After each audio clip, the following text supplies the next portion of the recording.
নমস্কার বন্ধুরা, দেখুন এই যে একটা শাক হয়েছে, এটা টক শাক। এই টক শাকটা আমি এখন চিংড়ি মাছ দিয়ে রান্না করব। কিভাবে রান্না করি আপনারা দেখুন। আমি এখন শাকটা তুলে নিচ্ছি। দেখুন ছাদে একটুখানি বস্তাতেই কত সুন্দর শাক হয়েছে। এই পাশে আরেকটা গাছ আছে, এই গাছটাতেও ছোট্ট একটা ব্যাগে লাগানো। কত সুন্দর হয়েছে। এই শাকগুলো টক রান্না করে খেতেও খুব মজা। এই শাকে চিংড়ি মাছ দিয়ে রান্না করে এই দিয়েই আজকে ভাত খাওয়া হয়ে যাবে। আমার কড়াই গরম হয়ে গেছে, আমি দিয়ে দিচ্ছি সর্ষের তেল। আমার তেল গরম হয়ে গেছে, আমি দিচ্ছি কটা সর্ষে। সর্ষে ফুটে গেছে, আমি একটুখানি নুন দিয়ে দিচ্ছি, দিয়ে আমি একটু তুলে রাখছি। তো অল্প একটু সর্ষে তেলের মধ্যে রয়েছে, আমি একটু ভেঙে দিচ্ছি হাতা দিয়ে। এবার দিচ্ছি আমি চিংড়ি মাছ।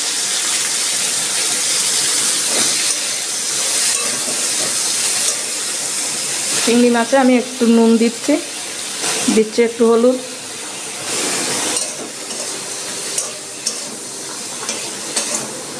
দেখুন শাকটা তুলে এনেছি, তুলে এনে বৌমা ধুয়ে দিয়েছে যখন, তখন আমার রান্না করতে আর বেশি, আর এই রান্নাটা 5 মিনিটের রান্না।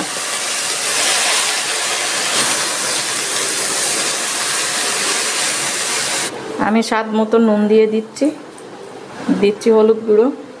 এ রান্না করতে মশলাপাতিও কম লাগে, সময়ও কম লাগে, কিন্তু খেতে খুব ভালো লাগে।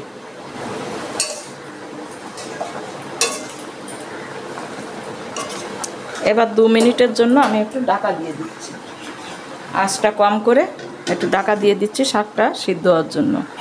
দেখুন আমি ঢাকনাটা খুলে নিচ্ছি। আমি মাঝখানে একবার একটু ঢাকনা খুলে নাড়াচাড়া করে দিয়েছিলাম। দেখুন হয়ে গেছে, একদম 5 মিনিটের রান্না। দেখুন রান্নাটা আমার হয়ে গেছে প্রায়। আমি এখন একটুখানি চিনি দিয়ে দিচ্ছি। চিনিটা দিলে আর একটু টেস্ট বেড়ে যাবে।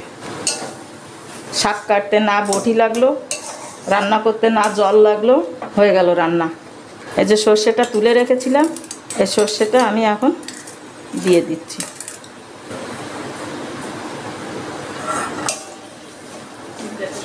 এই রান্নাটাও আমি যেভাবে রান্না করলাম, এই স্বাদ যদি আপনারা পান, এইভাবে রান্না করে একদিন একটু খেয়ে দেখবেন কি মজা। ভালো লাগবে, ভালো লাগলে আমাকে একটু জানাবেন।